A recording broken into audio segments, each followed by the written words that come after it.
Alors, je m'appelle Fred Savard. Je vous dis bienvenue à cette nouvelle balado-diffusion intitulée « On a fait nos recherches ». Une balado dédiée à mettre en valeur le savoir universitaire, la recherche universitaire, la mobilisation des connaissances avec ceux et celles qui animent la recherche universitaire au Québec, c'est-à-dire les chercheurs et les chercheuses. Bien sûr, on a fait nos recherches, c'est un clin d'œil à l'injonction que les complotistes nous ont servi abondamment pendant la pandémie. Faites vos recherches, faites vos recherches. Alors voilà, oui, on les a fait, nos recherches. Fait que l'idée, c'est aussi de redonner toute l'importance à la recherche universitaire, à la démarche scientifique. Alors, pour ce premier épisode, on va s'intéresser à une partie des travaux du CIREM. Le CIREM, c'est le Centre interuniversitaire de recherche sur la première modernité, 16e, 18e siècle. C'est un centre de recherche qui regroupe une trentaine de chercheurs et chercheuses qui travaillent sur 4 axes de recherche: culture de l'imprimé, transmission des savoirs, lien social et institutions, identité, altérité et marginalité, et mémoire culturelle et héritage de la première modernité. Aujourd'hui, on va s'intéresser à... En fait, l'épisode va être structuré en 3 blocs. On va d'abord accueillir Sébastien Côté, Kim Gladu et Marie-Ange Croft qui vont venir nous parler du Mercure Galant. Le Mercure Galant, qui est une publication extrêmement importante qui a été créée au 17e siècle en France et qui a traversé des siècles. Et ils ont épluché des numéros de ce périodique qui était diffusé partout en Europe et même jusqu'ici. Et ils ont trouvé des éléments nouveaux sur l'Ancien Régime, sur la Nouvelle-France. Donc, pour ceux qui pensent que l'histoire de la Nouvelle-France est figée et qu'on sait à peu près tout, vous allez faire le saut dans cet épisode. On va aussi parler d'intelligence artificielle qui risque de révolutionner aussi la manière dont on va faire l'histoire de la Nouvelle-France au Québec et partout dans le monde. Alors, on va en parler, bien sûr, avec Maxime Goyer. Et on va parler également, on va aller complètement ailleurs, on va parler d'une figure qui a existé, mais qui est devenu en quelque sorte une sorte de légende. C'est l'ermite Toussaint Cartier, qui a habité au large de la ville de Rimouski et qui a inspiré des autrices et des auteurs tout au long des siècles et qui a inspiré également le chercheur et professeur Claude Lacharité. J'en dis pas plus, je vais les laisser évidemment présenter leurs travaux, mais c'est le menu de ce premier épisode de « On a fait nos recherches ».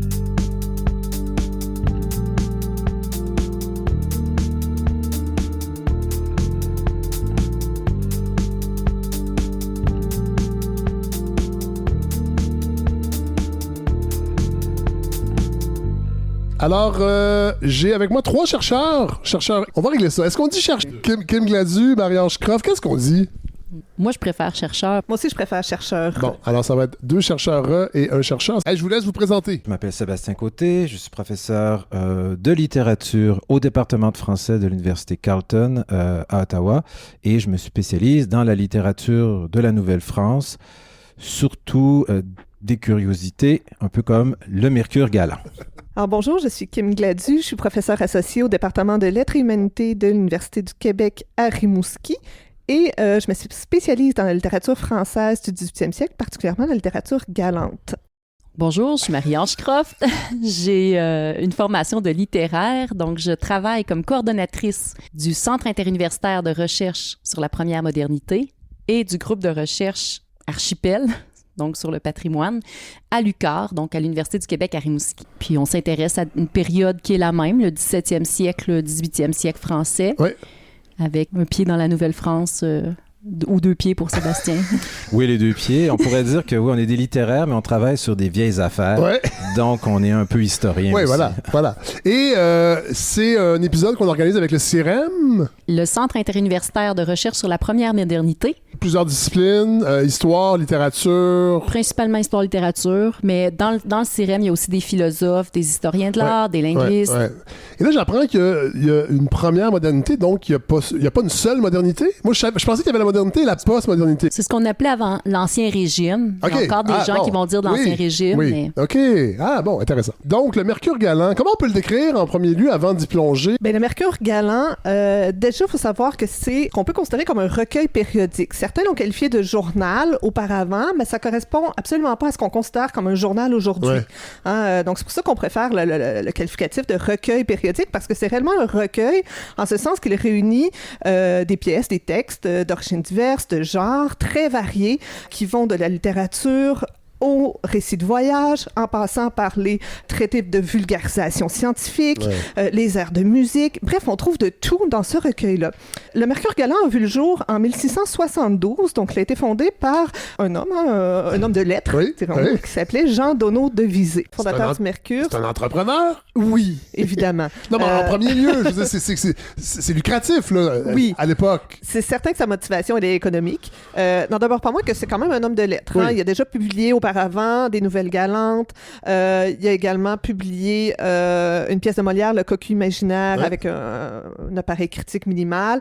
Donc, c'est quand même quelqu'un qui œuvre déjà dans le milieu des lettres, mais qui, là, voit une opportunité, une occasion, donc de faire des profits, notamment en créant ce nouveau journal-là, hein, le Mercure galant. Il n'y a pas d'équivalent en France encore. Il n'y a pas d'équivalent en France. Donneau de Visé était l'écrivain le plus riche de son temps. En tout cas, il était considéré comme tel. Donc, c'est sûr qu'il y avait, ça suscitait l'envie, tout ça.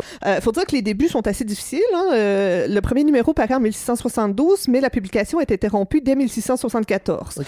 Pour diverses raisons, c'est-à-dire manque de fonds, possiblement.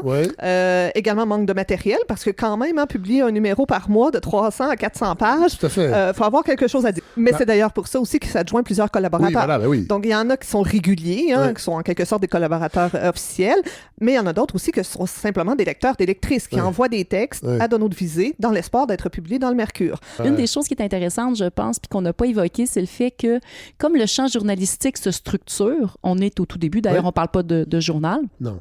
Encore à cette époque-là, on voit tous les problèmes que pose le journalisme actuel. Il se pose déjà au 17e siècle. Les sources, la véracité. Donc, c'est tous des problèmes qu'on voit aussi. Être au service du pouvoir. L'argent, voilà. Donc, les pressions politiques, parce qu'on pouvait aussi se faire retirer son privilège si on publiait quelque chose qui déplaisait à la couronne. À l'époque, là, ça, c'est créé en France. Est-ce qu'il existe une presse de ce type foisonnante? Est-ce qu'on invente carrément un genre qui n'existait pas? J'ai lu quelque part que c'était une des plus grandes entreprises de la librairie occidentale du 17e siècle. C'est un gros statement. Oui, tout à fait. En fait, il existait déjà des organes de diffusion qu'on pouvait associer à la presse périodique dès, je dirais, le premier tiers du 17e siècle, mais c'était plutôt, on pense notamment aux Lettres en vers, à la Gazette de Renaudot, donc certains types de journaux, mais qui étaient, dont l'apparition n'était pas nécessairement très régulière et qui n'est pas non plus très substantielle en termes de contenu. C'est-à-dire que ce qui fait la marque du Mercure galant, c'est entre autres son volume, c'est-à-dire que c'est un périodique mensuel, donc qui paraît une fois par mois, et qui fait entre 300 et 400 pages. C'est pas une brique, là. Oui, en effet. Hein, donc, ça contient beaucoup de choses, et c'est ce qui le distingue vraiment de ce qui existait déjà à l'époque en termes de presse. Vous l'avez mentionné d'entrée de jeu, que le Mercure galant, c'est une des plus grandes entreprises éditoriales du 17e siècle. On l'a considéré comme tel aussi en raison de sa très grande diffusion. Ce qu'elle n'est pas de soi à l'époque. C'est-à-dire que le Mercure galant était diffusé évidemment à Paris, en France, mais il avait aussi une réédition officielle à Lyon, en vertu d'un partenariat avec un éditeur lyonnais. Donc, le Mercure, les numéros du Mercure paraissaient dans les premiers jours de chaque mois, en même temps à Paris et à Lyon. Et donc, à partir de Lyon, on pouvait aussi distribuer dans les pays européens étrangers, donc à Venise, en Italie, dans les est-ce Pays-Bas. que c'était un journal qui était lu ailleurs qu'en France? Il était très lu aux Pays-Bas. Il y avait même des contrefaçons, mais on en retrouve même sur le territoire québécois. C'est-à-dire en Nouvelle-France, on avait des exemplaires. Certains ont été retrouvés dans les inventaires qui ont été faits, par exemple, du Séminaire de Québec. Donc, ça circulait beaucoup. On a même un témoignage, je crois que c'était de l'abbé de Choisy, qui disait qu'on en retrouvait au Siam. Alors, c'est un ouvrage qui a circulé énormément, ce qui explique aussi l'ampleur de cette entreprise-là. Ça fait longtemps qu'on s'intéresse au Mercure galant ou c'est relativement récent? Ça fait quand même quelques décennies qu'il y a des littéraires qui s'intéressent au Mercure galant. Donc, pour l'aspect littérature, et il n'y a rien à voir avec la Nouvelle-France dans cet intérêt. Parce que là, il faut comprendre, le Mercure galant ne parle pas que de la Nouvelle-France, là. C'est même très peu. C'est même très peu. OK. Bon. Donc, qu'on s'y intéresse pour les éléments qui concernent l'histoire de la Nouvelle-France, ça, c'est relativement récent. En fait, je dirais même pour les éléments qui concernent l'histoire. Oui. et l'histoire de la Nouvelle-France, c'est relativement récent. Et pourquoi? Comment on explique ça? Est-ce qu'on a snobé ce genre-là? On considérait un peu que c'était le séjour de l'époque? Ou le lundi pour les gens d'une autre époque. Mais pour répondre à la question, c'est un concours de circonstances, un mélange de préjugés et du fait que les chercheurs n'ont pas idée d'aller chercher là-dedans. Okay. D'abord, on a parlé du volume, hein, c'est 300 ou 400 pages par mois, ça fait en tout presque 500 volumes. Qui a le courage de se lancer là-dedans au cas où il y aurait des choses sur moi, je pensais que les historiens littéraires avaient ce courage-là. Là, vous me dites que non, finalement? 500 volumes, ça fait un peu peur. C'est un peu comme imaginer, par exemple, de reclasser toutes les archives judiciaires de Montréal après une tempête, une tornade. C'est-à-dire, c'est assez difficile de s'y retrouver. Ouais. Et voilà, en gros, les historiens français ont leurs préoccupations, les littéraires français ont leurs préoccupations. Même chose au Québec. Les collections du Mercure étaient jusqu'à tout récemment, on croyait qu'elles étaient soit incomplètes, voire presque inexistantes. C'est-à-dire qu'on est face à un problème documentaire, un problème de masse, un problème d'intérêt et de croisement de disciplines. En gros, c'est un peu par hasard que Marie-Ange a constitué le corpus. Ouais. Et Marie-Ange, comment c'est constitué ce corpus? Vous avez dépouillé 500 exemplaires?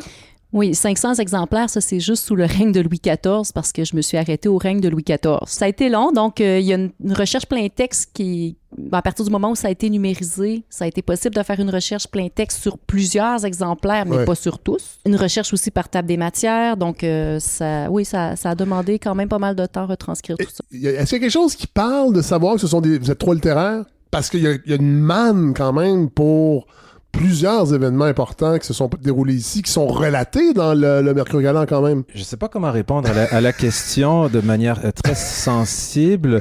Mais ça révèle certainement peut-être un intérêt réduit des historiens jeunes ou encore des historiens établis pour cette période. Ouais. Ça révèle peut-être aussi des habitudes de recherche qui restent assez souvent dans le même cercle d'archives manuscrites classiques, imprimées.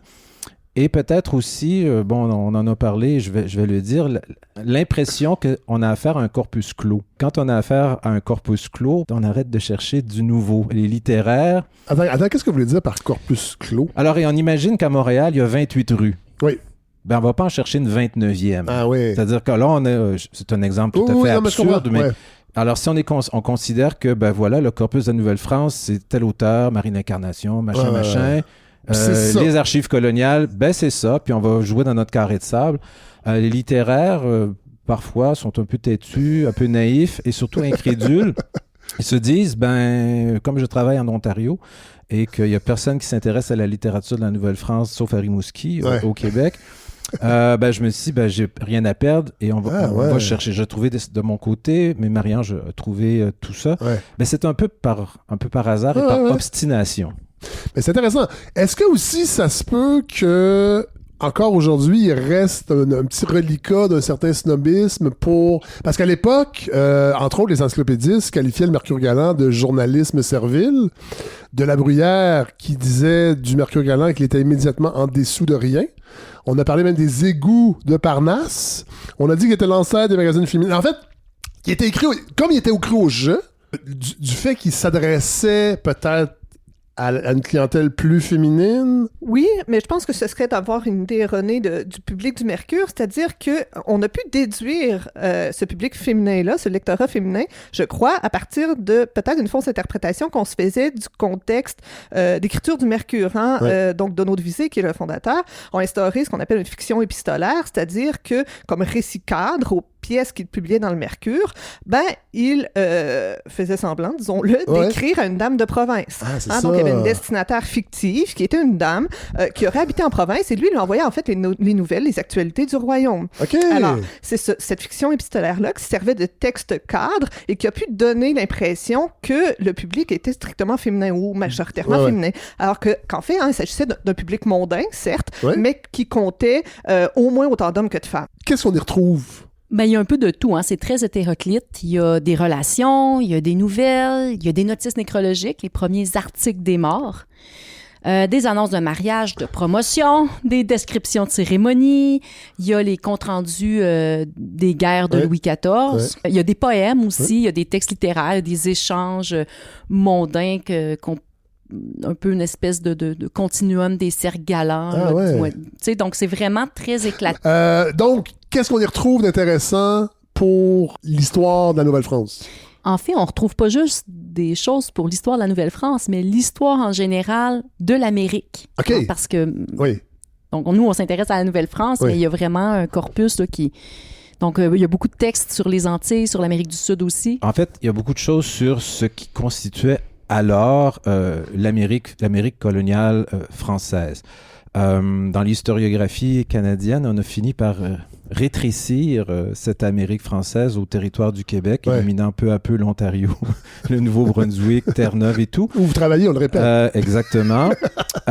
Mais ça crée c'est pas seulement des frontières imaginaires, ça crée des frontières textuelles aussi. C'est-à-dire qu'il y a des disciplines qui s'arrêtent à la rivière des Outaouais, alors qu'à l'époque, la Guadeloupe, la Louisiane faisaient partie du même ensemble discursif. On parlait de l'un ou l'autre des territoires sans savoir ce qui allait se produire au 21e siècle.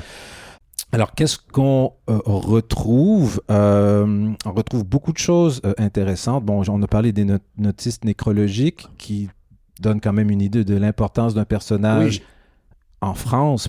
C'est-à-dire que quelqu'un qui a œuvré toute sa vie en Nouvelle-France ait une notice nécrologique dans le Mercure galant, c'est donc digne de mention. Il est arrivé quelque part. Exactement, mort sans être mangé par les ours. Sinon, il y a une relation annuelle qui ne ressemble ni à une relation des Jésuites, ni à une relation de voyage. On est dans l'actualité brûlante de la colonie et envoyée comme ça régulièrement pour être publiée telle qu'elle dans le Mercure. Et ça, c'est fascinant parce que ce ne sont que des nouvelles. Ah ouais, des exemples? Des négociations de paix qui arrivent avec les Anglais, les nations alliées, et il y avait un témoin qui décrit l'échange de wampum, donc de colliers de porcelaine. Les 12 discours sont résumés comme ça, et ça se retrouve comme ça. On s'entend que c'est peut-être dans un numéro où il y avait des charades et des sonnets, et là, tout d'un coup, il y a ce rapport de négociation de paix dans la région d'Albanie. Et ça se retrouve là. Et c'est un récit. Mais je me rappelle, en fait, d'un événement historique très, très important dans la mémoire populaire aussi. C'est dans le Mercure galant qu'a été publié, à notre connaissance pour la première fois, la fameuse phrase, la fameuse métaphore de Frontenac. Ah oui!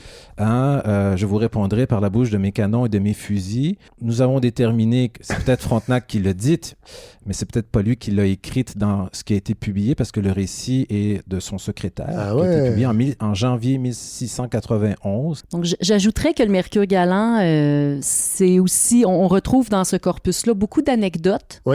Qui, des fois, viennent compléter les informations qu'on a déjà, qui font voir aussi un personnage d'un point de vue un peu différent. Tu sais, moi, j'ai pas vu ailleurs qu'Iberville était trafiquant d'esclaves, mais on le voit très bien dans le corpus du Mercure galant, par exemple. Il y a eu des esclaves ici? Non, il trafiquait les esclaves. Pour les envoyer ailleurs? Oui, il y avait un trafic triangulaire avec les Antilles. Non, mais c'est un exemple pour dire qu'il y a beaucoup d'anecdotes.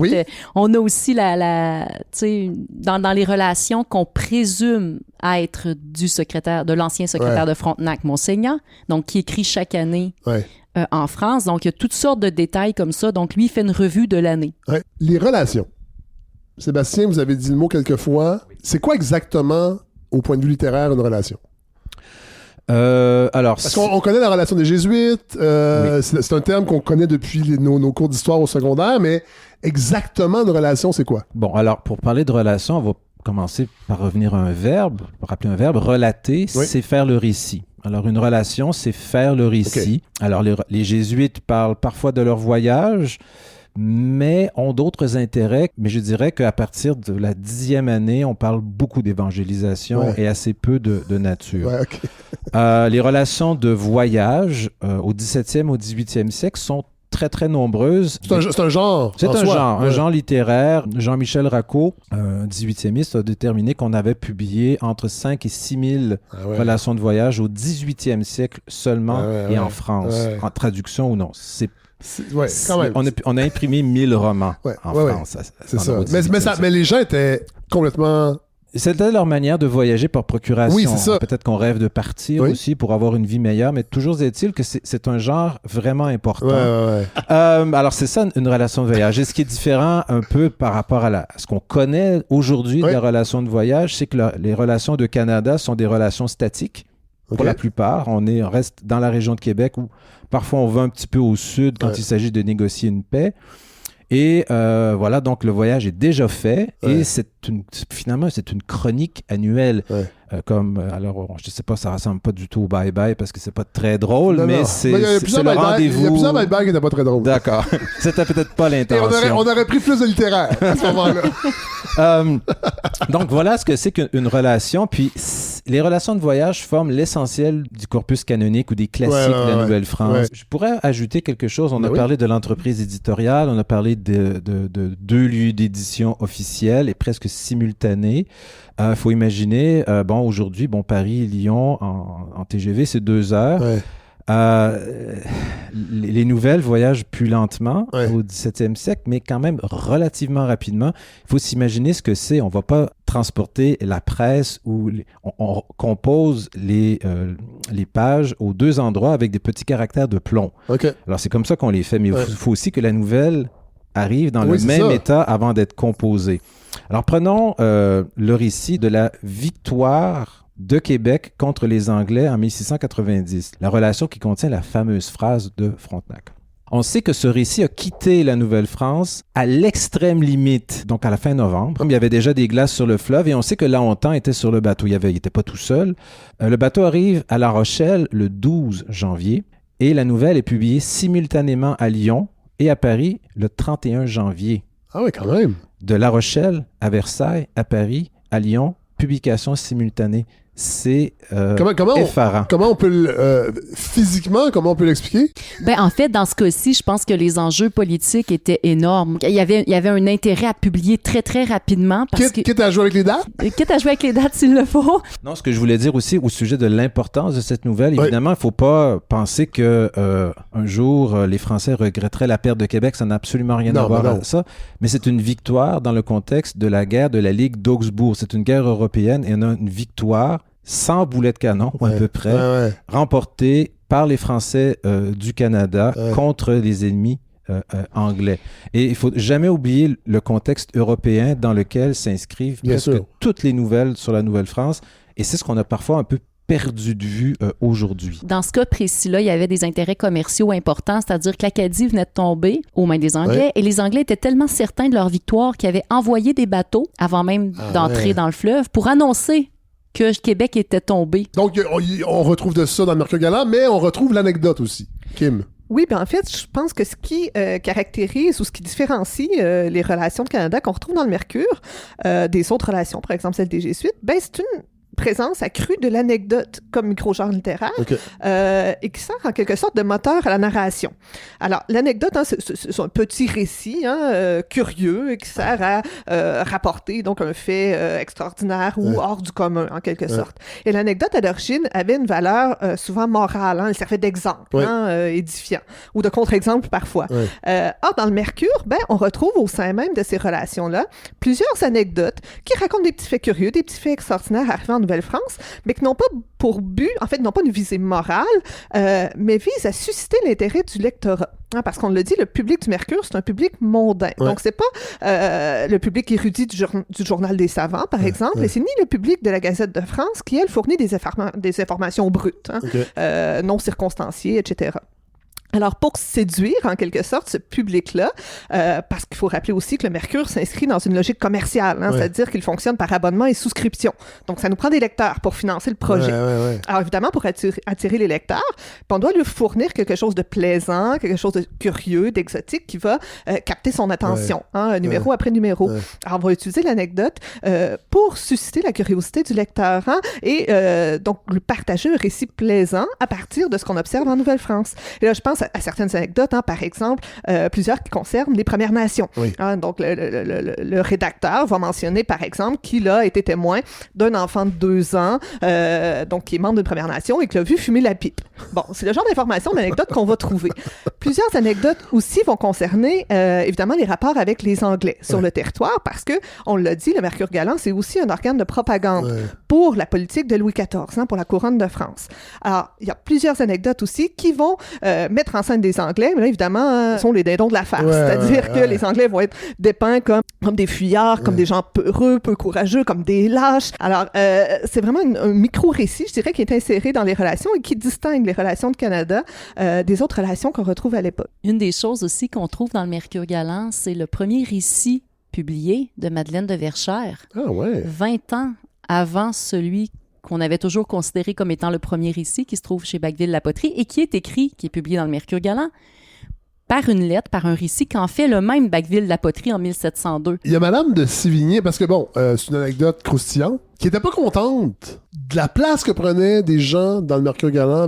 Il y avait ce rapport de pouvoir-là aussi, qui s'y retrouve, qui s'y retrouve pas. On a parlé de la Gazette tantôt de France, ce qui était le concurrent principal. Est-ce qu'on peut dire ça du Mercure galant? Je pense qu'il faut expliquer qu'à l'époque de Louis XIV, il y a une sorte de répartition tripartite. Il y a ils ont un monopole. Okay. Donc, il y a la Gazette de France qui publie en 4 pages chaque semaine des nouvelles essentiellement politiques. Il y a le Journal des savants, oui, qui est un volume qui va publier surtout les faits d'actualité scientifique. Donc, c'est son mandat. Et il y a le Mercure galant. Donc, c'est l'organisation. Donc, évidemment, il y a d'autres journaux, mais bon, ils n'ont pas nécessairement le privilège du roi. Il y a beaucoup de journaux qui viennent de l'étranger en contrefaçon. Le lectorat français avait accès à d'autres nouvelles, mais disons que le Mercure galant, c'est ça sa place par rapport aux deux autres. Le Mercure galant est créé à la fin du 17e siècle. C'est une époque de changements sociaux importants, de bouleversements. Il y a une porosité des frontières là, entre la bourgeoisie puis la noblesse. Puis effectivement, le Mercure galant, d'une certaine manière, va aider à démocratiser un petit peu la société dans le sens où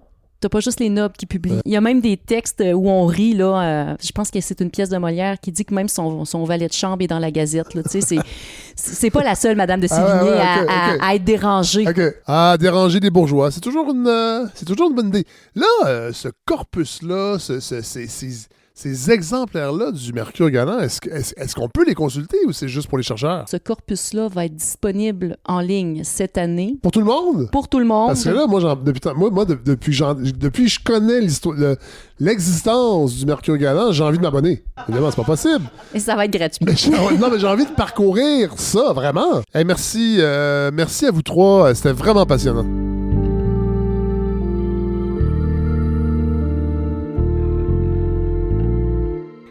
Maxime Goyer. Bonjour. Parlez-nous de vous. De moi, je suis professeur d'histoire à l'Université du Québec à Rimouski. Ouais. Donc, ça fait une dizaine d'années que j'enseigne là-bas. Je suis spécialiste, à l'origine, je suis spécialiste en histoire des Autochtones. Oui. Donc, je travaillais à l'UQAM, là, toutes mes études pendant 12 ans. Ouais. Et puis, plus que ça même. Et puis, avec le temps, j'ai développé une expertise sur les documents, les archives, d'un point de vue plus matériel que textuel. Donc, le support plus que le texte. Les deux ensemble, mais donc, évidemment, plus support pour compenser le fait que d'habitude, on ne s'y intéresse pas. Ah ouais. Donc, la matérialité de l'archive. OK. Ce qu'elle nous raconte, cette matérialité-là, avant, au-delà du texte lui-même. À Rimouski, on est un groupe qui travaillons beaucoup sur le patrimoine. Ouais. Donc, c'est rentré dans mes sphères de compétences. Je ne m'attendais pas du tout à faire ça dans ma vie. Aussi, avec le temps, avec une collègue, Catherine Brouet, on s'est tourné un peu du côté de l'informatique avec des envies de tester des affaires. Et puis, on a développé donc une expertise. Fait que là, je considère que je suis à la fois historien des Autochtones, de la Nouvelle-France, d'Ancien Régime, du patrimoine documentaire, puis spécialiste en humanité numérique. Et là, on va parler du projet Nouvelle-France numérique. C'est un gros projet. Oui, c'est effectivement un gros projet. C'est un game changer, comme on dit en français. Là. Oui, absolument. Majeur. Oui. Je pense que c'est majeur, puis l'intérêt que ça suscite est majeur. Ouais. C'est intéressant. On recule de 5-6 ans? Un peu plus, là, autour de 2016. Une collègue au département des lettres et humanités à l'UQAR que je connais depuis plusieurs années, mais avec qui j'ai pas beaucoup de liens là, de travail à ce moment-là, qui me dit « Maxime, est-ce que ça t'intéresserait de travailler avec moi sur les documents qui sont les discours des chefs autochtones au gouverneur français? C'est des documents sur lesquels j'ai travaillé quand je faisais ma maîtrise. » Puis elle me parle de ça. Puis j'ai dit, tu veux dire le document lui-même? Elle dit oui, elle dit pas le texte, là, vraiment plus le document. Je dis OK, oui, ça m'intéresse. On a commencé ensemble. Catherine était spécialiste en lettres, en récits de voyage, découverte du Mississippi. Ouais. Donc, elle s'intéressait beaucoup au texte comme objet. Ouais. Et puis, elle cherchait... Quand on dit... dans des textes de cette époque-là, là, on est quoi? On est au 17e, ouais. Le support, c'est quoi? Ah, ça dépend. Elle, ses textes, c'était des imprimés surtout, mais aussi des relations manuscrites. Ouais. Mais les documents dont on parlait à ce moment-là, moi puis elle, ce qu'on appelle communément les paroles autochtones, parce que c'est comme ça que les documents s'intitulent eux-mêmes. Paroles de Onon Guissé, chef au gouverneur. Ces documents-là, en fait, c'est des documents papier, manuscrits. Ouais. Puis ce qui est intéressant, justement, là où c'était très intéressant, c'est que c'est des documents qui se présentent souvent en 2 colonnes. OK. Alors, tu as la parole du chef et la réponse du gouverneur, qui généralement pouvait venir le lendemain ou le surlendemain. Donc, il y avait... Puis c'est pour ça qu'il y avait une pratique d'écrire pour laisser le temps aussi à l'autre de réfléchir à sa réponse, mais aussi pour envoyer en France. Grosso modo, ce qu'on a, puis c'était ça notre projet, c'est que ce qu'on a, c'est ce qui est arrivé en France, puis on sait qu'il y en avait beaucoup d'autres. Mais ceux qui sont en France, c'est ceux qu'on a voulu envoyer. Donc, c'est là que la matérialité nous parle. Je comprends. En fait, ce qui reste, où ça se situe, dans quel contexte? Il y a une raison. Il y a des raisons. Et puis, c'est un objet de recherche. Exactement. C'est un objet de recherche en soi. La circulation de l'information. Et puis, donc, c'est ça. Fait qu'on commence à travailler. Puis, l'objectif qui nous a amené au numérique, c'est que Catherine disait cette documentation-là n'est pas accessible pour les communautés autochtones qui sont... Grosso modo, c'est leur patrimoine documentaire à quelque part. Donc, on voulait pouvoir rendre ça accessible. Si bien que moi, je me suis mis à faire des recherches. Je connaissais un système développé par l'École des Chartres à Paris qui permettait de... Tu passes ton curseur sur un document manuscrit, puis tu vois la transcription apparaître en bas. Là, on est... faut reculer là, quand même. On est il y a presque 10 ans. Donc, je dis, c'est sûr qu'il y a quelque chose à faire pour rendre plus digeste ces documents manuscrits-là dont les gens n'ont pas les clés de lecture, mais que nous, on a l'expertise.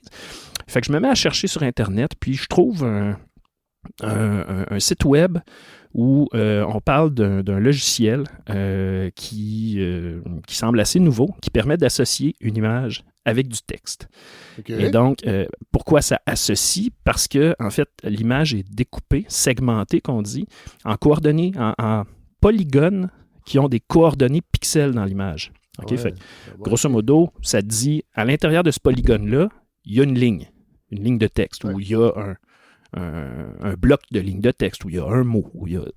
Et puis, en regard de ça, tu tapes, en fait, le texte en caractère informatique, numérique.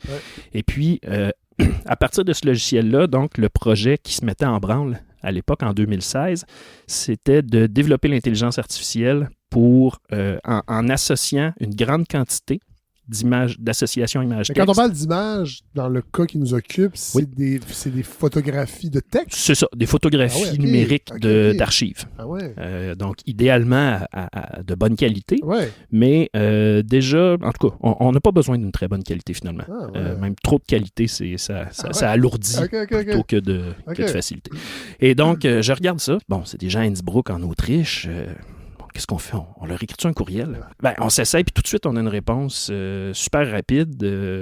Gunther Mühlberger, qui est le directeur, qui nous écrit, qui nous rencontre tout de suite. On a une réunion avec lui, puis il nous dit, il dit, si vous avez du matériel, envoyez-nous-en, on va vous les processer parce que eux autres étaient sur une subvention de l'Union européenne.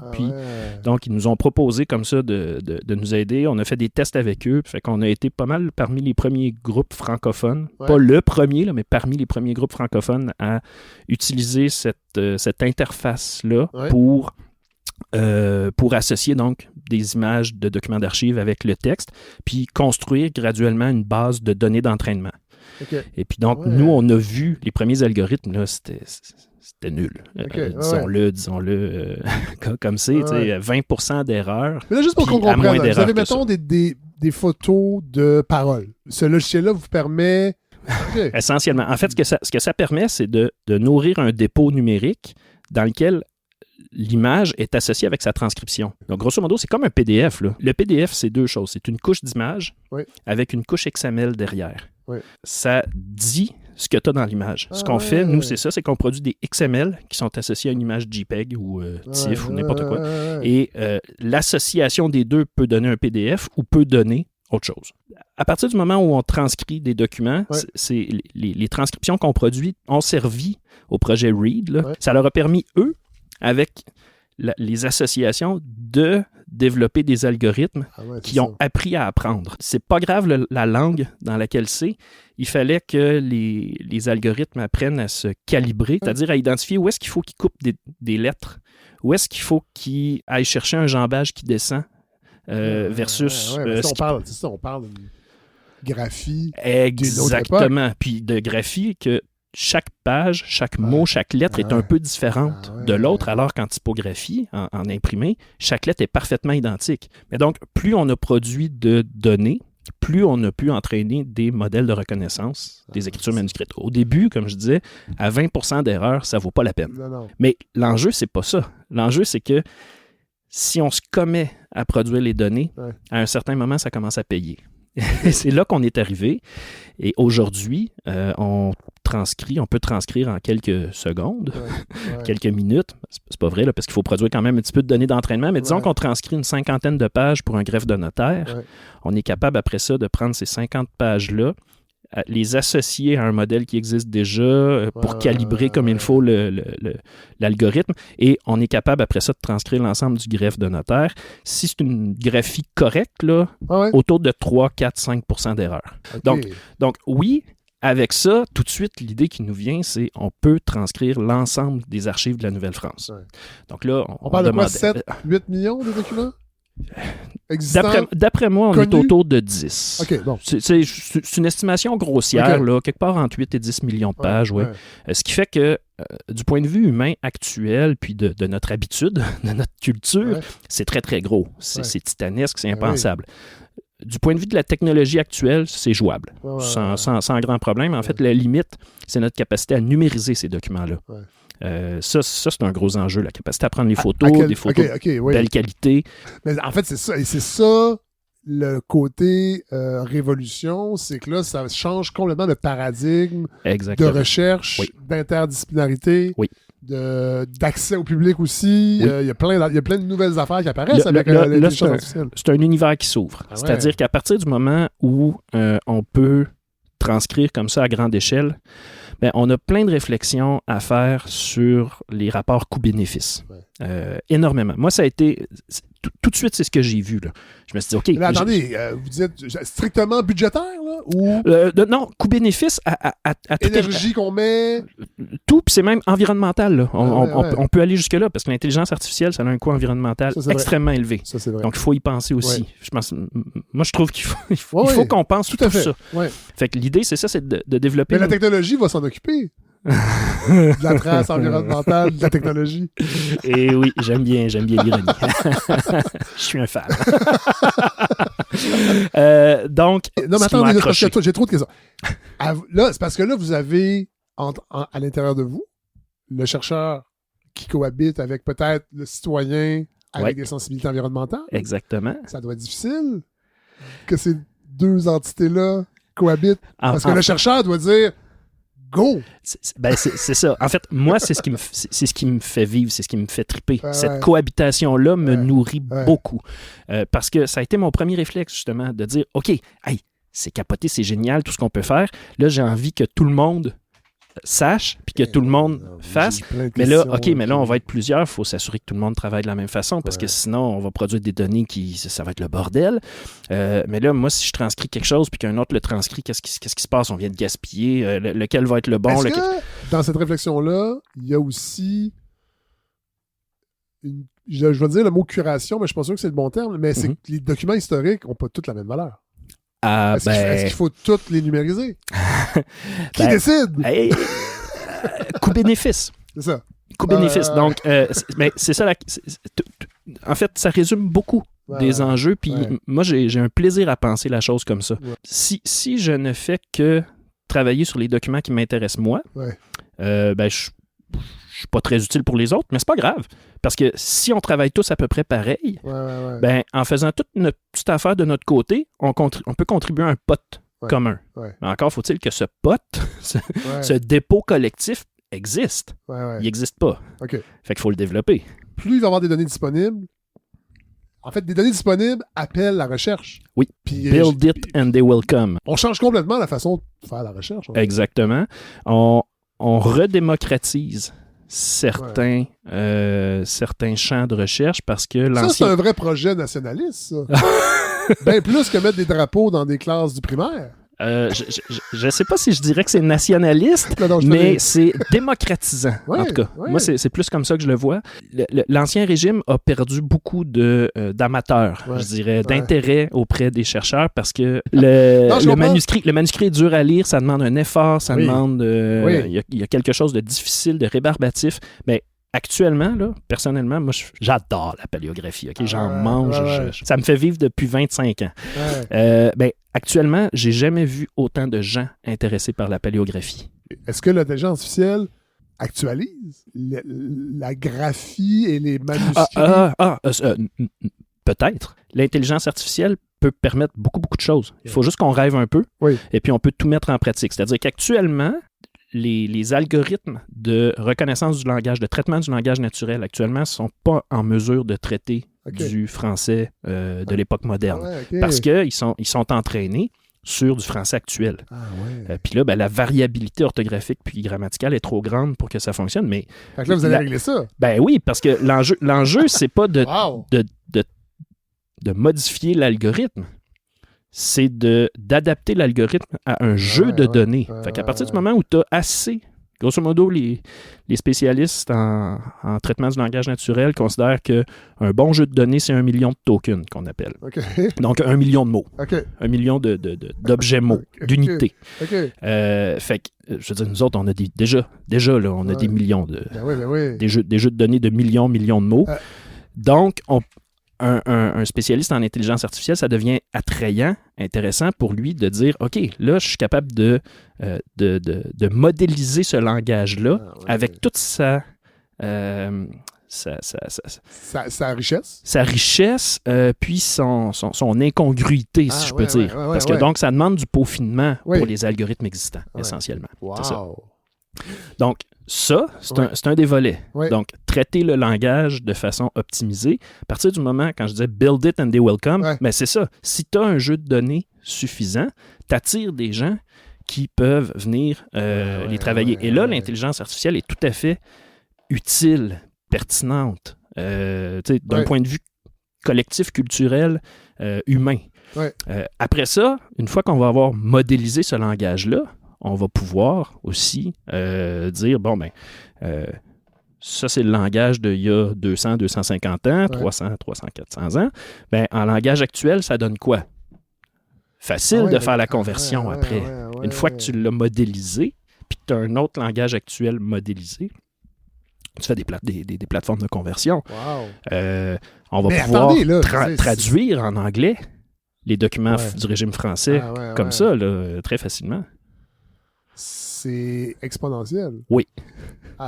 Au niveau informatique, mais à tous les niveaux. Là. Oui, exactement. Parce que là, ça permet de chercher autrement dans la documentation. Tu sais, on a le syndrome du contrôle F. Ouais, hein? ouais. Tout à fait. C'est comme ça qu'on pense. Pour chercher dans un texte. Ouais. Mais là, quand tu travailles avec des langages puis des modèles de langage, donc des langages modélisés, tu travailles autrement. Tu peux demander des structures syntaxiques. Tu peux chercher des récurrences de patterns d'écriture. Tu peux faire plein d'autres choses autour des bovins. Est-ce que cette révolution de l'IA a cours j'imagine, en sciences humaines, entre autres? Là, est-ce que vous sentez que vous êtes les premiers? Ben justement. Nouvelle-France numérique, c'est ça aussi. L'idée de prendre un pas de recul puis de réfléchir à tous les enjeux que ça soulève, c'est ça. Quand je disais... Est-ce qu'on a un lieu commun pour mettre nos données pour qu'on puisse les interroger Parce que là, ça touche l'histoire, ça touche la littérature, ça touche l'anthropologie, ça touche... la musique, ça touche... Est-ce que ces gens-là, vous étiez habitués de vous parler avant? Oui, mais pas autant que maintenant. C'est ça. Ouais. Mais surtout, là où ça change, c'est justement de faire intervenir des spécialistes en informatique. Ouais. Parce que d'emblée, comme je le disais tantôt, là, tu vois ce que tu es capable de faire, puis tu te dis, OK, mais là, je suis excité, là, je veux en faire, je veux aller vite, je veux en produire. Donc là, tu commences à produire beaucoup de données, puis tu vois tout de suite le danger. Ça te saute aux yeux. En tout cas, moi, ça m'a sauté aux yeux. OK, il faut faire attention parce que juste, c'est quoi un document? Ouais. Si je dépose mes images dans une structure numérique pour les traiter, c'est quoi ma granularité de ce qui est un document? Est-ce que c'est la page? Est-ce que je traite ça à la page? Est-ce que je traite ça à la pièce, au dossier, au volume, à la série? Donc, déjà, ça a été des questionnements. Toute la nomenclature, je ne sais pas si c'est le bon terme, là, des documents d'il y a 400 ans est peut-être plus pertinente aujourd'hui. Oui. Exactement. Ben, en tout cas, ça a quand même des implications elle est potentiellement... sur le plan de la connaissance. Oui, absolument. Majeur. Oui. Puis, par exemple, pour l'archivistique, ça va avoir des impacts. Comment est-ce qu'on pense le classement? Peut-être qu'on n'a pas encore la bonne solution puis qu'on va changer ça, je ne sais pas. Mais c'est des réflexions. Il y a une réflexion. Et il faut avoir les moyens de faire cette réflection-là en permanence avec des archivistes, avec des bibliothécaires, avec des chercheurs, avec des utilisateurs, avec le public aussi. Je parlais de la Tour d'Ivoire. C'est pas pour rien qu'on en parle de la Tour d'Ivoire, c'est parce qu'elle a quand même, dans une certaine mesure, existé. Ben oui. Comment est-ce qu'on peut faire intervenir les gens? Grosso modo, en histoire, la science, le citoyen, là où il se trouve, c'est surtout en généalogie. Okay? Des généalogistes, là, il y en a comme ça. Au Québec, en particulier, on s'intéresse beaucoup à notre généalogie. Tout le monde le fait. Quand tu es dans les centres d'archives, tu vois plus de généalogistes que quoi que ce soit d'autre. Donc, puis ces gens-là, souvent, ont ce sentiment-là d'être que leur savoir n'est pas jugé utile et pertinent. Il n'est pas validé, c'est ça. Mais dans les faits, ils ont une expertise extrêmement pointue qu'on n'a pas le temps, puis les chercheurs en milieu universitaire, on n'a pas le temps de passer le temps qu'ils passent à faire ça. Puis, ça, c'est drôle. puis ces gens-là qui font de la généalogie, un de leurs défis, c'est de lire les documents sur lesquels ils travaillent. Alors, c'est le même problème que vous autres. Ben, c'est ça. Fait que c'est comme ça que le lien s'est fait. Ma collègue Dominique Deslandres à l'Université de Montréal, elle a donné une conférence parce qu'elle cherchait du monde pour aider ses étudiants à déchiffrer des mots qu'ils n'étaient pas capables de déchiffrer. Fait que là, elle a fait une petite conférence devant une société de généalogie. Puis, il y a des gens qui ont dit « Oui, nous autres, ça nous intéresse, on voudrait aider. » Et puis, donc, moi, je me suis associé avec 2 de ces personnes-là. Et ils m'ont dit « Qu'est-ce qu'on peut faire pour aider? » J'ai dit « Écoutez, c'est sûr que j'aimerais ça, ce serait le fun. Mais personnellement, le temps que ça me prend transcrire, puis surtout avec Transcribus, c'est pas rentable pour moi de vous faire travailler, de vous encadrer tout le temps. Okay? Donc, par contre, ce qu'on devrait faire, si on veut que ce soit utile, c'est que moi, je vous aide à structurer une organisation qui va le faire par elle-même. Donc, et qui va être capable de contribuer d'une expertise que je n'aurais pas. Tu sais, je dis moi, là, mais ça peut être n'importe qui d'autre, mais que les chercheurs universitaires n'auront pas à entretenir, c'est qui ça. va fonctionner par elle-même. Et puis, c'est ce qu'on a fait. C'est ce qu'ils ont fait, dans le fond. Et ils s'appellent les garde-notes. Ah, ouais. Et c'est... Il y a un terme, vous me l'avez dit juste avant qu'on enregistre, Ouais. qui existait déjà. Oui, un garde-notes, c'est grosso modo, c'est la personne qui garde les documents. Donc, sous l'Ancien Régime, là, très ancien, Ouais. le notaire était notaire et garde-notes. OK. Donc, il notait Ouais. et il gardait les documents. Ouais. Puis, le terme garde-notes s'est perdu. Mais en Nouvelle-France, on dit que les notaires sont notaires et garde-notes royaux. Ah, ouais. Et donc, eux ont repris ça, justement, parce que la signification très cool. est directement liée. Eh oui. Et puis, c'est ça. Donc, avec eux, ce qu'on fait, c'est qu'eux forment des gens du public Ouais. qui ont envie, des généalogistes comme eux, qui ont envie de s'entraîner en paléographie, Ouais. mais que ce qu'ils produisent serve au plus grand Wow. nombre et non pas juste à leur petite société de généalogie, par exemple, ce qui était Très la... cool. je dis petite, là, c'est très cool, ça. pas méprisant, mais parce qu'avant, ils le faisaient Ah oui, dans leur tout à société. fait, tout à fait. Mais aujourd'hui, donc, ils sont capables de le faire entre eux, qu'ils soient n'importe où au Ouais, Québec. ouais, Ils se ouais. rencontrent dans des séances Zoom Ben, et puis ils travaillent ensemble. tout ça aussi coupe l'herbe sous le pied à des sites comme Ancestry, à Exactement. toute cette industrie. Oui. Et ça, c'est important. Pour moi, les archives, Ouais. les documents d'archives puis la connaissance, c'est un bien public. Privatiser le bien public, C'est jamais pour moi, ça n'a pas C'est- de sens. Et le problème, c'est qu'on n'a pas les outils publics Ouais. pour assurer la publicité de ces biens-là publics. Et donc, c'est ce qu'on développe Ah ouais. avec Nouvelle-France numérique, justement. Wow. Donc, on développe les méthodes de travail pour que le public puisse travailler dans un sens Ouais. et non pas éparpillé.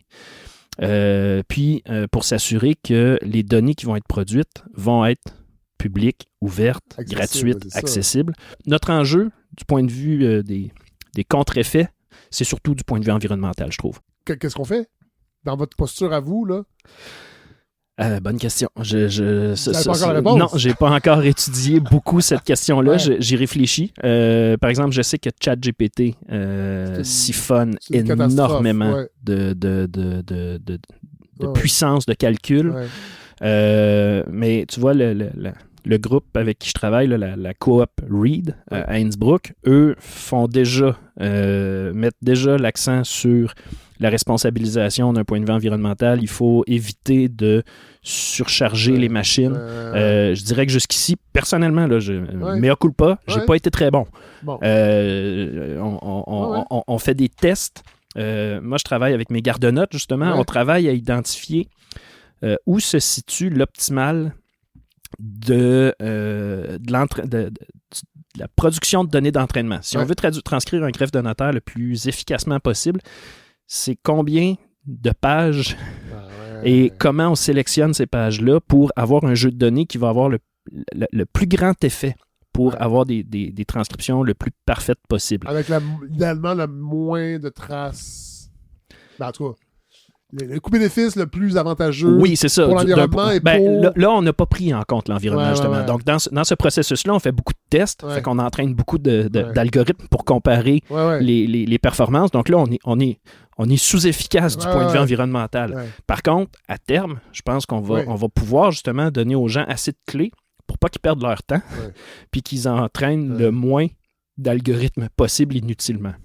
Ben, Maxime Goyer, merci. C'est passionnant. Tout ça, on aurait pu continuer. De toute façon, je pense qu'on va en reparler. On est au début de quelque chose du tournant vers quelque chose de très gros. Là, on avait déposé une demande de subvention au fédéral pour une équipe de recherche d'une 50aine de personnes, une 15aine de partenaires. Malheureusement, on n'a pas été retenu cette année. On se reprend l'année prochaine, par exemple. Mais donc, il y a de plus en plus de gens qui veulent faire partie de ça, qui veulent participer à cet effort collectif-là. Merci, Maxime Goyer. Merci. Alors, Nouvelle-France numérique, à suivre. Vraiment. J'ai quasiment envie de m'inscrire en histoire pour embarquer avec vous autres après. Je pourrais peut-être être garde-note. Bienvenue. Ben oui.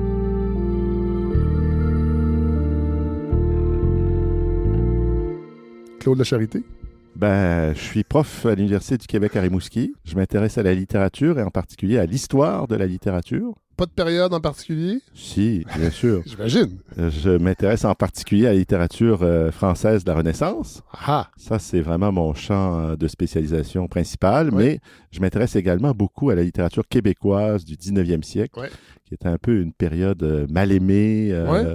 un peu oubliée. Ou regarder de haut? Ou regarder de haut, effectivement, ou alors dont on enseigne seulement certaines œuvres Ouais. dans l'enseignement collégial, par Ouais. exemple La Chasse-Galerie d'Honoré Beaugrand, Ouais. qui est un recueil que j'aime beaucoup, Oui. mais il me semble qu'il y a beaucoup d'autres choses qui mériteraient d'être Probablement. redécouvertes. Et d'ailleurs, on va s'attarder à cette autre chose. En fait, on va parler d'un personnage qui a existé, mais dont il reste à peu près pas d'archives et qui vous intéressez en tant que chercheur en littérature. Absolument, c'est Toussaint Cartier, Ouais. donc un curieux personnage qui a décidé un beau jour de vivre seul sur une île déserte et puis qui a vécu sur cette île déserte jusqu'à sa mort, Une île qui se trouve... au large de Rimouski, Ouais. l'île Saint-Barnabé. Ouais. Et puis, il va passer presque 40 ans, de 1728 à 1767, Ouais. absolument seul, sans qu'on sache très bien pourquoi. Voilà. Et il y a très peu d'archives. Exactement, Sur très lui. peu Il d'archives. y en a? Il y en a quelques-unes, donc on sait que ce personnage a bel et bien existé. C'est Ouais. un personnage historique. Ouais. Mais je dirais que l'essentiel de ce qu'on connaît à son sujet, c'est à la littérature et à la fiction qu'on le doit. C'est là-dedans qu'on va s'immiscer aujourd'hui. Pour les gens qui sont pas dans les milieux universitaires, là, la recherche en littérature, comment ça peut prendre forme? À quoi on s'intéresse? Comment on cherche en littérature? Évidemment, ça dépend de ce qu'on fait Oui. comme prof de littérature. Donc, je dirais qu'il y a quand même 3 grandes approches possibles. Il y a des théoriciens de la littérature qui s'attachent évidemment à développer un certain nombre de concepts pour Ouais. parler de littérature, et notamment, par exemple, la grande question, qu'est-ce que c'est que la littérature? Ouais. Hein? Il n'y a pas de réponse simple à cette grande question, mais c'est évidemment au cœur des préoccupations des théoriciens. Il y a des historiens littéraires comme moi qui Ouais. s'intéressent davantage à l'évolution de la littérature au fil du temps, au cours de l'histoire. Pourquoi est-ce qu'on passe, par exemple, de la tragédie classique au XVIIe siècle au drame romantique au XIXe, au roman historique au XIXe siècle? C'est le genre de questions qui nous intéressent. Puis là, évidemment, il y a différentes manières d'aborder ces questions-là. On peut, par exemple, exploiter des archives que personne ne connaît. On peut décider, par exemple, de s'intéresser aux différents manuscrits pour voir comment un écrivain procède entre le premier jet puis la version finale imprimée. Donc ça, c'est toutes sortes d'approches possibles en histoire littéraire. Et puis, il y a aussi maintenant à l'université des gens qui enseignent la création et qui ont des projets de recherche-création. Alors moi, je suis un peu à cheval entre l'histoire littéraire et la création, en particulier à propos de Toussaint Cartier, parce que justement, c'est un personnage historique qui a bel et bien existé. C'est un personnage que beaucoup d'écrivains ont utilisé pour écrire de la fiction. Et en même temps, à toutes les époques. À toutes les époques, exactement. Et puis, en même temps, je pense que c'est intéressant de s'intéresser à ce personnage-là en utilisant aussi la fiction. C'est une invitation, en quelque sorte, à utiliser la fiction. Et donc, je n'ai pas résisté à la tentation. J'ai essayé de faire tout ça à la fois. Oui, voilà. Alors, voilà. La première qui se sert de Toussaint Cartier dans une œuvre de fiction, c'est Frances Brooke. Oui, alors Frances Brooke, justement, cette année, on célèbre son 300e anniversaire de naissance. Elle est née en 1734. Donc, c'est une Anglaise. Pendant très longtemps, elle va être célibataire. Elle va se marier sur le tard avec un aumônier anglican qui va être aumônier de l'armée britannique. Et c'est précisément pour cette raison qu'elle va se retrouver à Québec immédiatement après la conquête.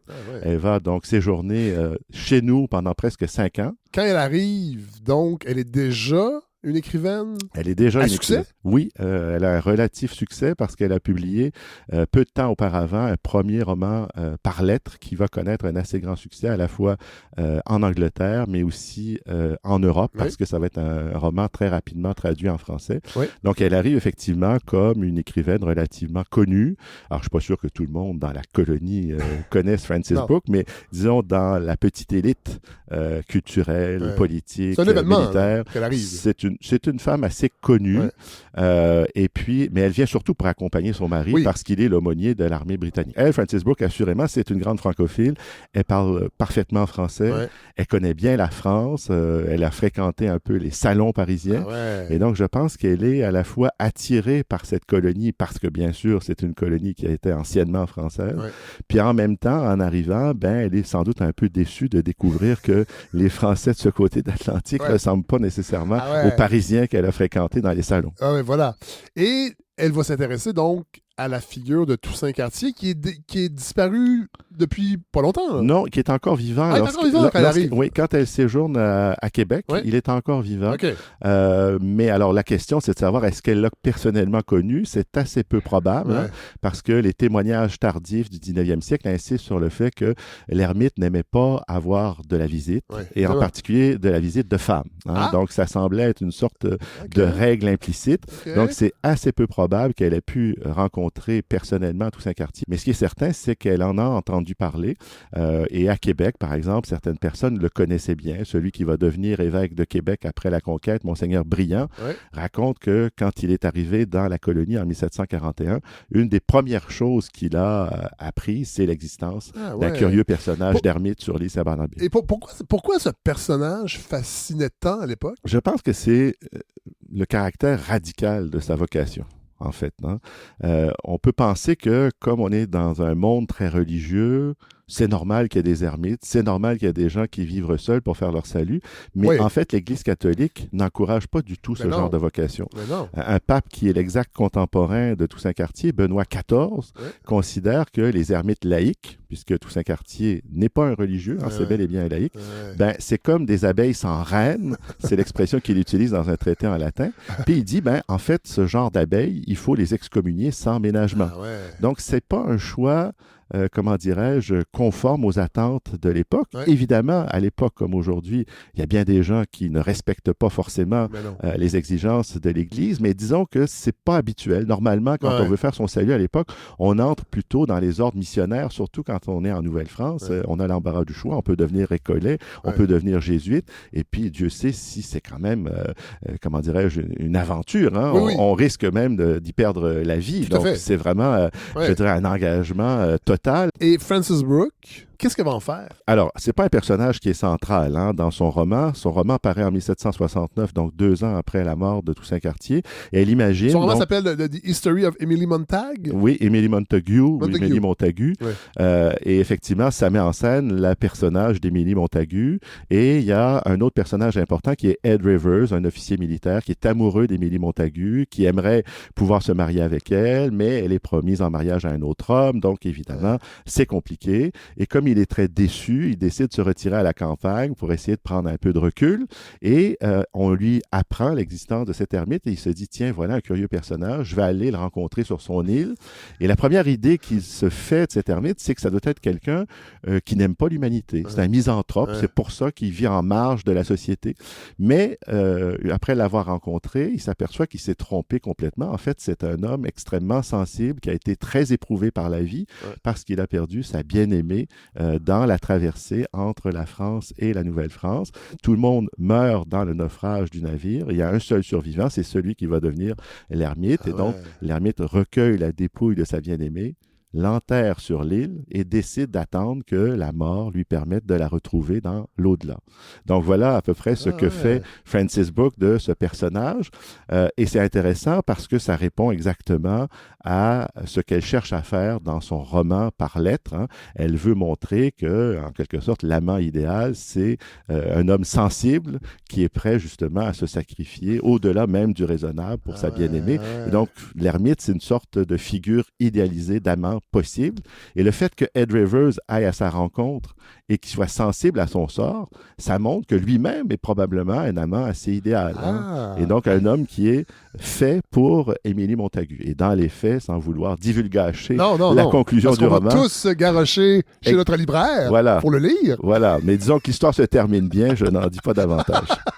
Ce roman-là, Est-ce que c'est un roman qui va avoir une certaine importance sur le plan littéraire pour l'époque? Absolument, oui. Pour plusieurs raisons. Pendant très longtemps, on a prétendu que c'était la première romancière canadienne-anglaise. Bon, c'est un peu problématique dans la mesure où elle est née en Angleterre, elle va mourir en Angleterre. On a longtemps dit aussi... c'est encore le rêve de bien des Canadiens anglais aujourd'hui, peut-être ça. Peut-être, effectivement. On a longtemps prétendu que c'était le premier roman canadien-anglais. Là aussi, ça pose problème parce que c'est un roman qui paraît à Londres, écrit par une Anglaise. Mais ce qu'on peut dire, puis c'est toujours le cas aujourd'hui, c'est que c'est en fait le premier roman de langue anglaise à représenter le Canada avec, je dirais, autant d'insistance parce que toute l'action se déroule dans la nouvelle colonie récemment conquise. Ça, c'est un premier aspect. Mais l'autre aspect, c'est que c'est un livre qui va connaître un immense succès, qui va être très rapidement traduit en français. Il va y avoir, dès l'année suivant la parution de l'original anglais, 2 traductions françaises. Et on parle de 17... Alors, la parution, c'est 1769 et les traductions, c'est 1770. Voilà. Et puis, évidemment, au 18e siècle, dès lors qu'une œuvre est traduite en français, ça suppose une diffusion à l'échelle de toute l'Europe parce que le français, c'est la langue des élites par excellence. Et donc, ce qui est très intéressant, c'est que pour les Anglais, dans bien des cas, ce roman-là va être perçu comme une lecture préparatoire au voyage vers le Canada. Donc, il y a beaucoup de gens qui ne sont pas forcément des grands lecteurs de romans, qui vont lire le roman de Francis Brooke pour déjà avoir un aperçu de ce à quoi ressemble le pays dans lequel ils vont vivre. C'est intéressant, ça. Puis on a même des exemples. Alors, c'est pas juste un phénomène anglais. On a même l'exemple, par exemple, d'une femme de culture germanophone qui lit le roman de Francis Brooke avant de se rendre à Québec et qui constate, une fois arrivée, que le roman est bien fait parce qu'elle reconnaît les lieux décrits par la romancière. Fait qu'il y a vraiment... Encore aujourd'hui, un intérêt... Je pense que dans les départements de littérature anglaise au Canada, il y a encore un intérêt pour Francis Brooke. C'est peut-être un peu moins vrai de l'autre côté de l'Atlantique. Là, au Royaume-Uni, il n'y a pas beaucoup de gens qui s'intéressent à Francis Brooke, mais de son vivant, en tout cas, c'est une écrivaine qui compte. Son roman va être constamment réédité. Donc, c'est un grand succès commercial. Mais aujourd'hui, je pense qu'il y a... les spécialistes de Francis Brooke, ils sont surtout au Canada et au Québec et pas tellement au Royaume-Uni. On va faire un saut dans le temps d'à peu près un siècle. Parce qu'en fait, ce qui se trouve dans le roman de Francis Brooke va former, en fait, la fiction va nourrir, en fait, on peut dire la biographie de Toussaint Cartier. Ah oui, je pense que pour les personnes qui s'intéressent à cette ermite à partir de 1769, l'histoire qu'ils connaissent, c'est certainement celle de Francis Brooke. Et je dirais même jusqu'à nos jours, en fait, les personnes qui connaissent aujourd'hui l'existence de Toussaint Cartier ont probablement en tête la version de Francis Brooke avec des variantes peut-être, mais c'est toujours l'histoire d'un homme qui a perdu sa bien-aimée. Et donc, effectivement, Joseph-Charles Taché, lui, c'est un personnage qui a touché à tout, qui a eu 1000 métiers. C'est un médecin qui est devenu homme politique, il va être député de Rimouski. Il va séjourner à Rimouski pendant 13-14 ans, dans les années 1850-1860.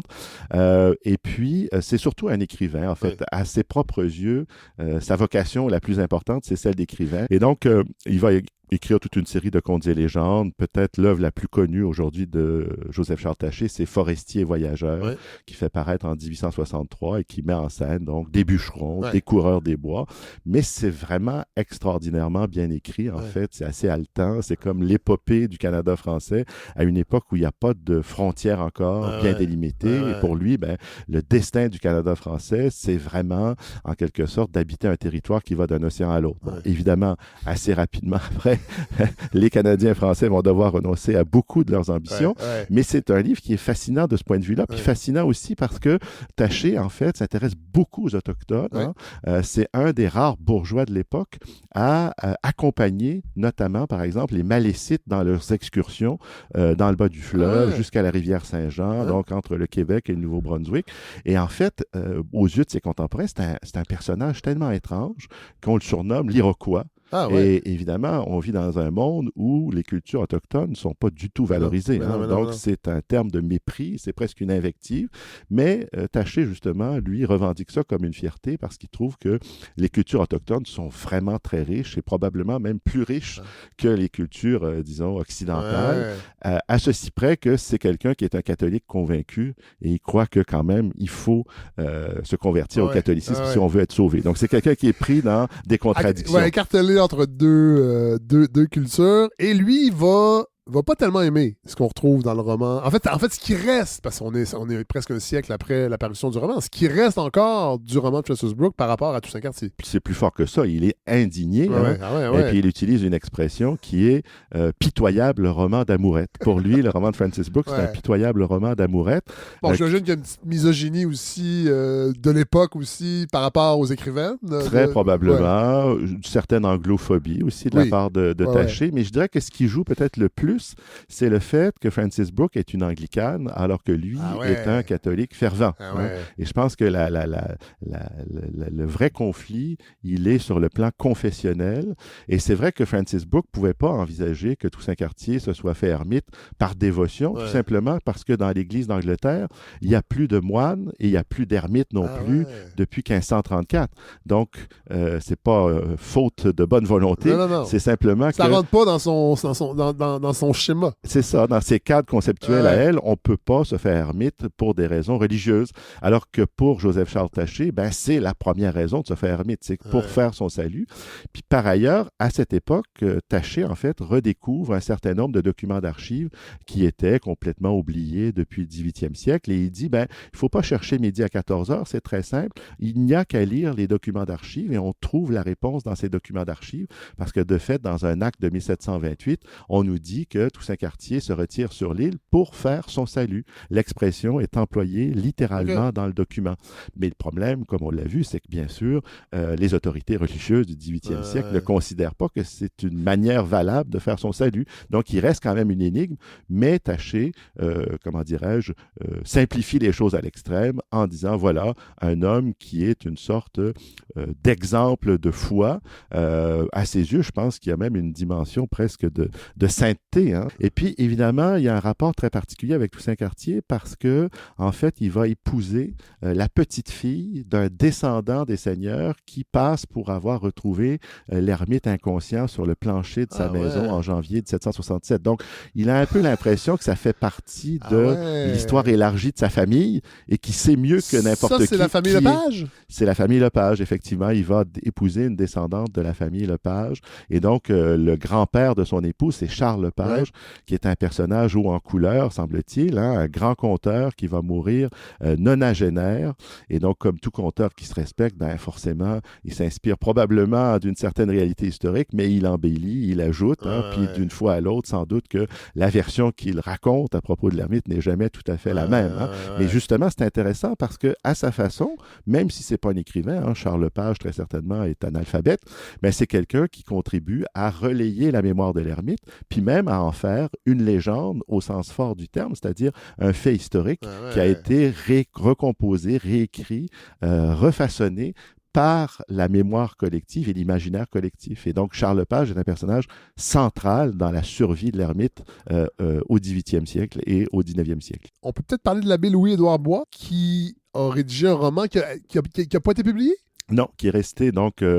encore à ce jour? Encore à ce jour. Alors, je suis en train de préparer l'édition qui devrait paraître l'année prochaine. Donc, l'année prochaine, ça ne sera plus un inédit. Mais effectivement, c'est un manuscrit qui est conservé dans son fonds d'archives à Nicolet, au centre d'archives. Là, on est dans les quelles années? L'abbé... Donc, c'est un abbé? C'est un membre du clergé? C'est un religieux, effectivement, qui est curé de Maskinongé. C'est un personnage fascinant, lui aussi, parce que c'est probablement le plus grand collectionneur de son temps. On est à une époque où il n'existe pas de bibliothèque nationale, il n'existe pas d'archives nationales, et lui, c'est vraiment... Là, on est milieu du 19e? Oui, c'est ça, effectivement. Il est donc à Maskinongé des années 1840 jusqu'à sa mort dans les années 1880. Et puis ce roman, alors on n'a pas de certitude parce qu'il n'y a aucune date dans le manuscrit lui-même, mais selon un certain nombre d'indices qu'on trouve dans le corps même du document, je pense que ça date probablement de 1867. Mais donc c'est un collectionneur absolument, je dirais, enthousiaste, passionné. Qu'est-ce qu'il collectionne? Alors, il collectionne tous les documents qu'il peut trouver, notamment sur l'histoire de la Nouvelle-France, parce que c'est sa grande passion. C'est lui qui va réunir, par exemple, toutes les éditions des relations des voyages, les relations des Jésuites surtout. Et donc, il va y avoir une édition dans les années 50 qui paraît à Québec en 3 volumes.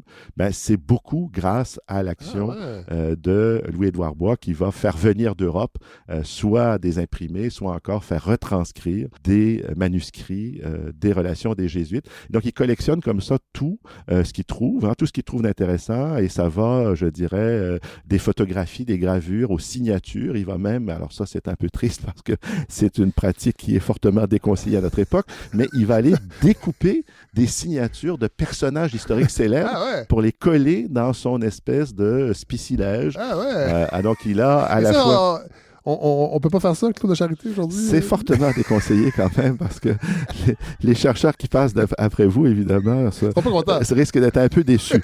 Mais on est à une époque où ça se fait encore, parce qu'au fond, puis je pense pas qu'ils pensaient à mal, hein, c'est-à-dire ils voulaient réunir des documents pour fournir de la matière aux historiens, aux érudits, aux chercheurs de son temps. Et en fait, il y a des gens qui se déplaçaient de partout pour aller voir sa collection à Maskinongé. Tout était entreposé dans son presbytère. Et on a même un historien américain comme Francis Parkman qui part des États-Unis pour se rendre jusqu'à... Francis Parkman? Ben oui, le grand historien américain qui fait le voyage jusqu'à Maskinongé pour consulter la collection d'Abbé Bois. Et là, vous allez éditer et publier ce roman-là et dont le personnage principal est Toussaint Cartier? Oui, tout à fait. Et donc, je suis en train justement de terminer l'édition et je devrais pouvoir envoyer ça dans quelques semaines à l'éditeur. Et si tout va bien, la date prévue de publication est avril 2025. Et ce qui est fascinant, c'est que l'Abbé Bois va partir de la tradition orale qui circule à Rimouski au 19e siècle. Donc, grâce notamment à Charles Lepage, dont on parlait il y a un instant.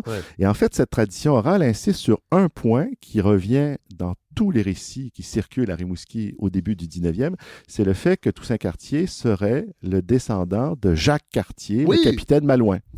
Alors, c'est le point de départ du roman de l'Abbé Bois. Mais ça, c'est pas vrai, ça. C'est pas vrai, tout simplement parce que Jacques Cartier n'a pas eu de descendant direct. Et même quand on regarde les descendants indirects, il n'y a aucun lien entre l'ermite historique et le capitaine Malouin.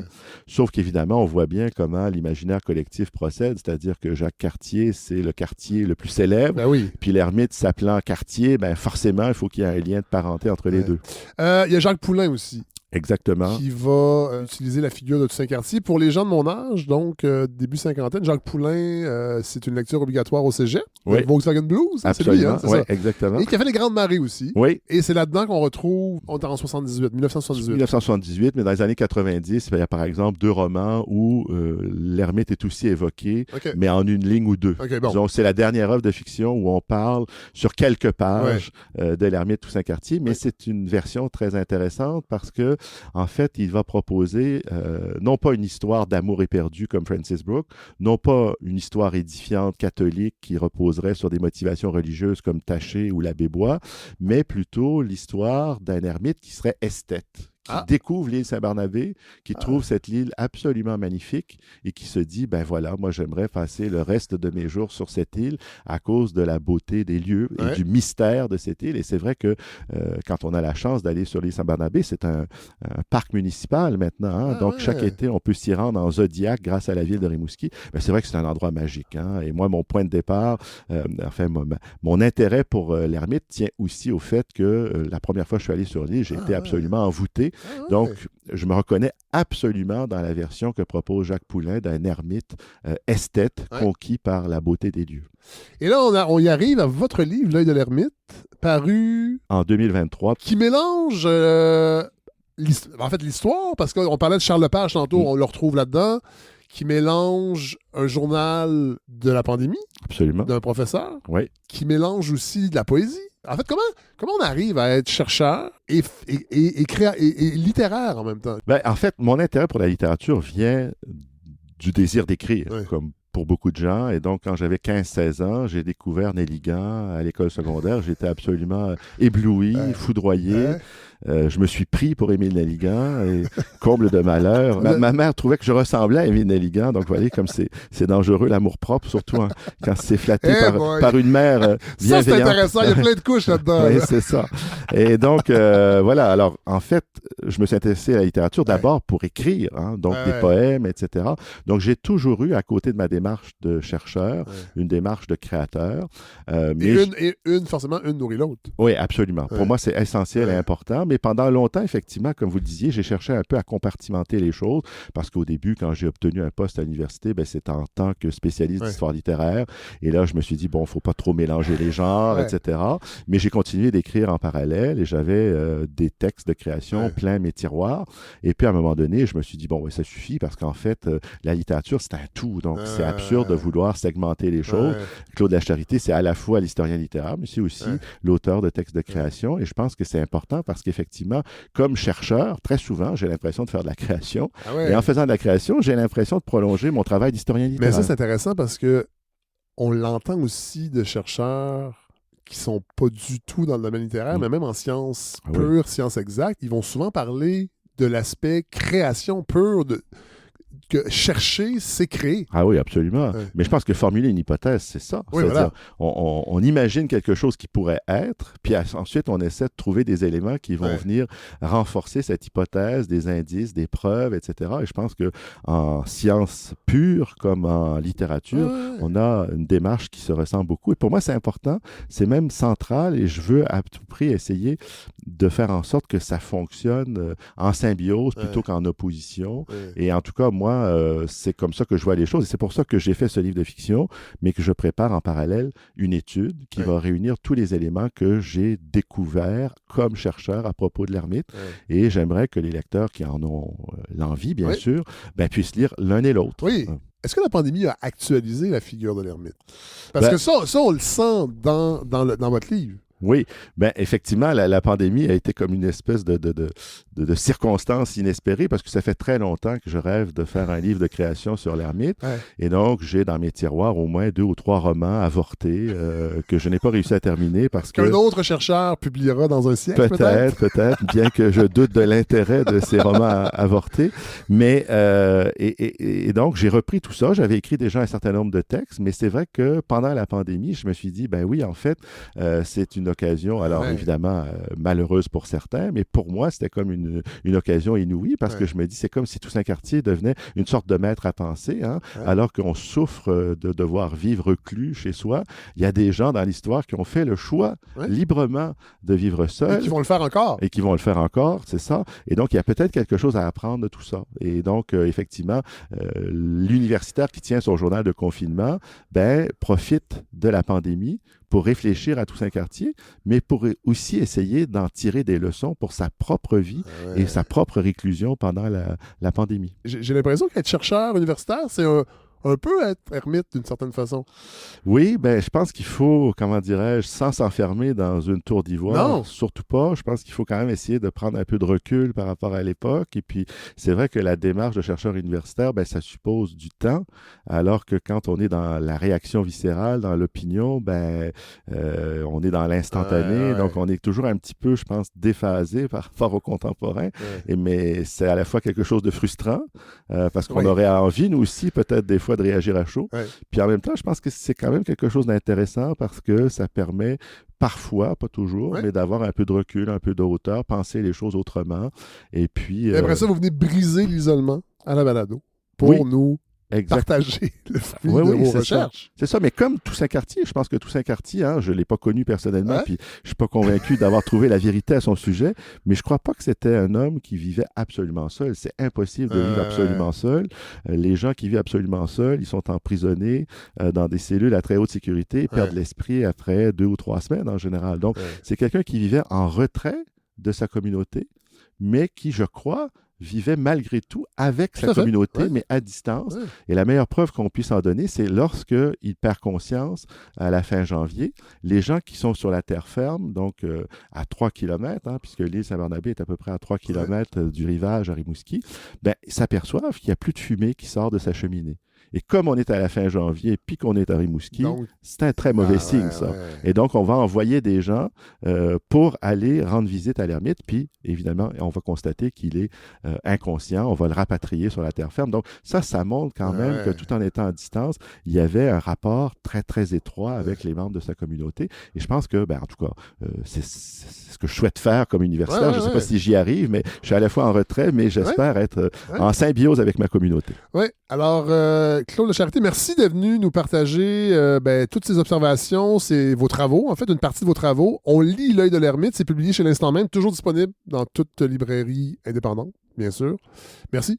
Merci beaucoup, Fred Savard. Alors voilà, la glace est brisée. Merci pour tous ceux qui ont participé à ce premier épisode où on a fait nos recherches. Évidemment, il y a un site internet, on a fait nos recherches, où vous pourrez, quand les épisodes s'accumuleront, faire de la recherche dans les projets de recherche, dans les épisodes sur la recherche. Et il y a des hyperliens aussi sur le travail des chercheurs pour aller un petit peu plus loin, pour approfondir des éléments de leurs travaux, parce qu'évidemment, les chercheurs et les chercheuses s'intéressent à plusieurs choses.